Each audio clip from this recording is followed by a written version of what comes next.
Hey YouTube, this is Brekke from BrekkeWrites, and this is my top 5 books of 2019. Now, I only read 39 books. My Goodreads goal was to read 50, but I got pregnant and had twin girls, so I was a little preoccupied and didn't get to quite as much reading as I normally do. That being said, I still read some pretty good books.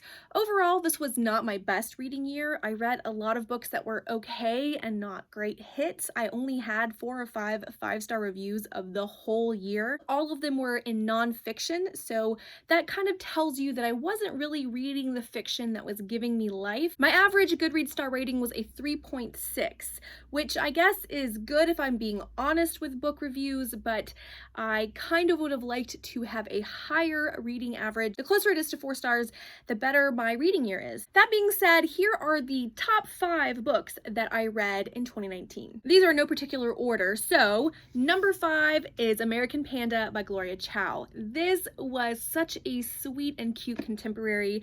Last year, I really tried to read more young adult contemporaries, and this one was one of my very favorites. It is about 17-year-old Mei Lu starting as a college freshman at MIT. She is suffocating under the very traditional standards held by her parents. She misses her older brother, who was cut off from the family for reasons that are explored in the book, and she is discovering that maybe her selected and intended career as a doctor is not exactly what she's cut out for. She also meets a cute boy named Darren, and everything's going well except that Darren is Japanese American and her family is Taiwanese American, and that is not gonna fly with her parents. This is a really sweet book that looks at family, that looks at transition and change, that looks at emerging adulthood, and is fun and funny, and I just loved this. I gave it 4 out of 5 stars, and this is one of the best books I read in 2019. Number 4 is An Enchantment of Ravens by Margaret Rogerson.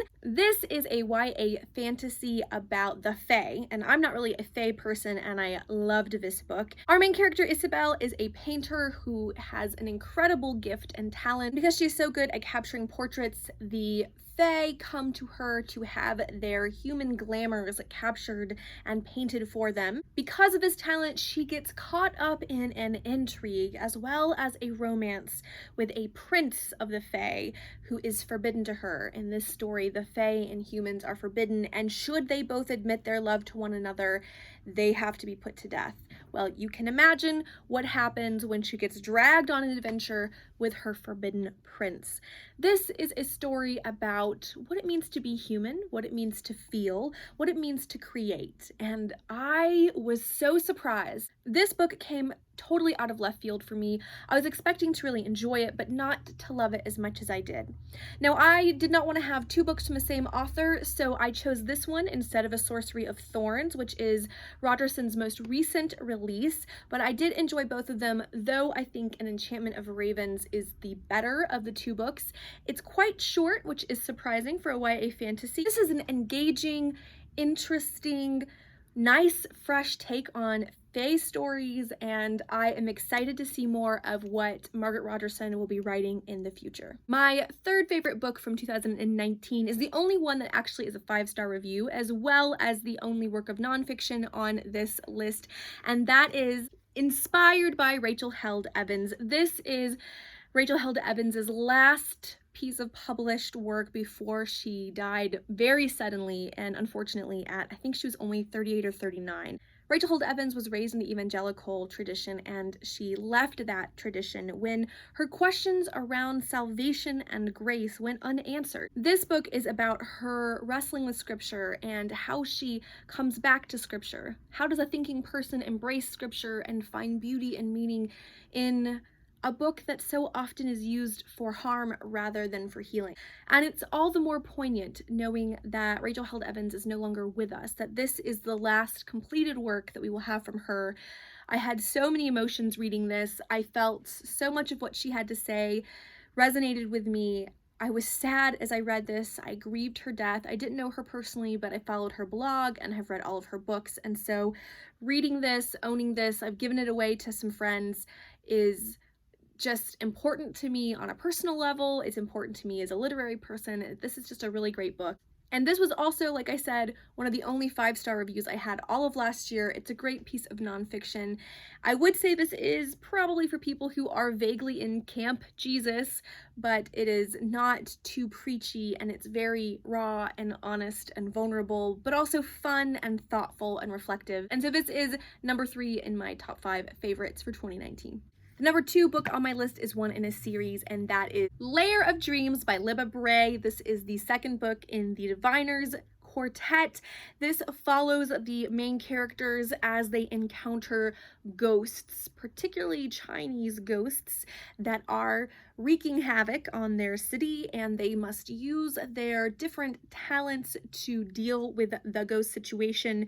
It also follows Evie and her rise to stardom. It follows some of our side characters as we learn more about their past, their histories, and their hidden abilities.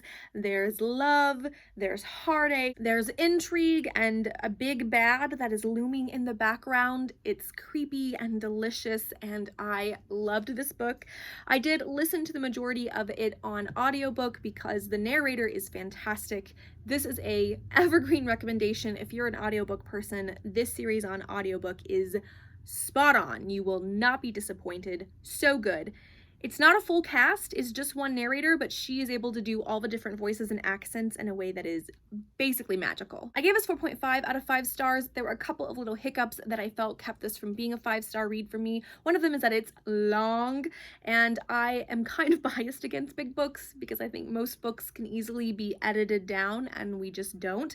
But that aside, I really, really enjoyed this, and it was one of the best books of last year, and I'm excited to read When the Devil Breaks You, and then the new release that is coming out hopefully in February of 2020. So super, super excited for the future ones, and I enjoyed this one. The number 1 and final book on my top 5 list, again, these are not based on my absolute favorites, though I do think holistically this is probably the best book I read in 2019, and that is The Final Empire by Brandon Sanderson, the first book in the Mistborn trilogy.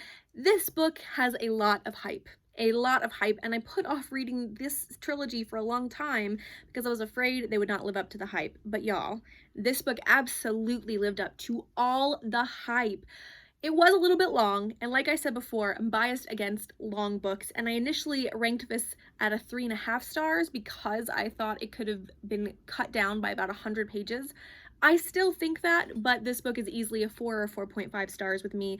The more I think about what Sanderson did and the way he expertly crafted plot twists and gave you breadcrumbs that you didn't even know were breadcrumbs, this is like a masterclass in twisty, turny, holy macaroni and cheese, I didn't see that coming kind of plot twists. And while there were a couple things I totally guessed beforehand, and I think anybody who reads a lot of fantasy will guess, that's what I think he's using to spring other twists on you. He gives you something that you think you figured out, but really that's not even the big thing that you're figuring out. I loved this book.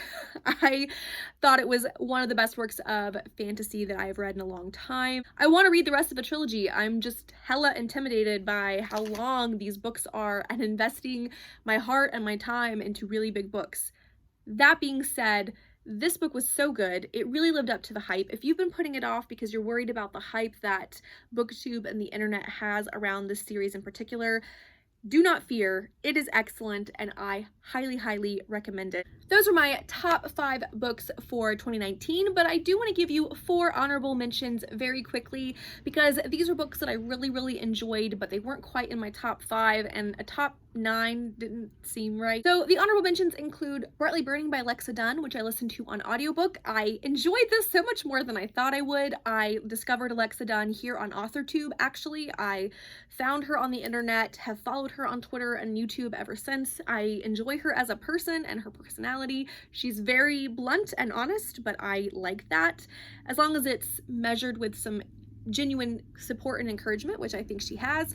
I got the book on Audible because I have a subscription, and I wasn't disappointed. It was everything I wanted. It was spot on for what it was. I am excited to read The Stars We Steal and to see where she goes with her thriller writing. The second fiction honorable mention is The Upside of Unrequited by BrekkeWrites. I thought this was another really sweet contemporary. It was just quirky enough to be right in my wheelhouse.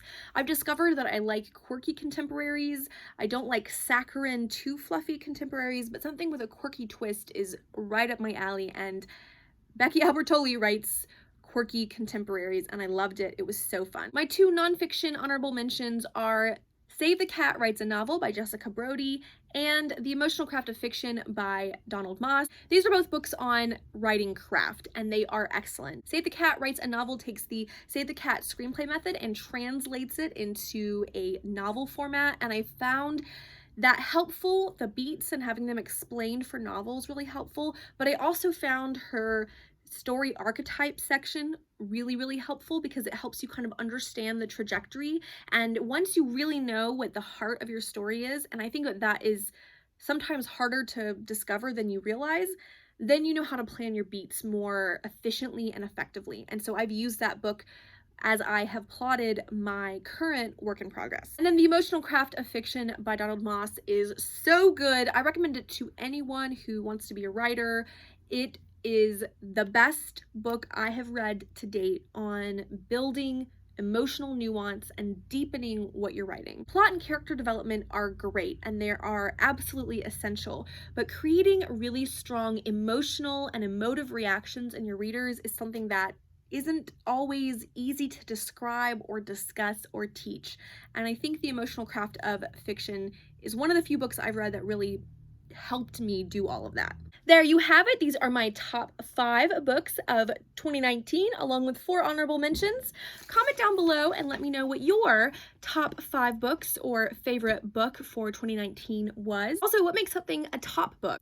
For me, it's not whether or not something gets a 5-star review. Only one of these books has a 5-star. The rest are 4 stars, yet they're books that I still think about, I'm still excited by, and books that make me want to read more from the author. All right, I hope you guys are having a great day, and I'll talk to you later. Bye!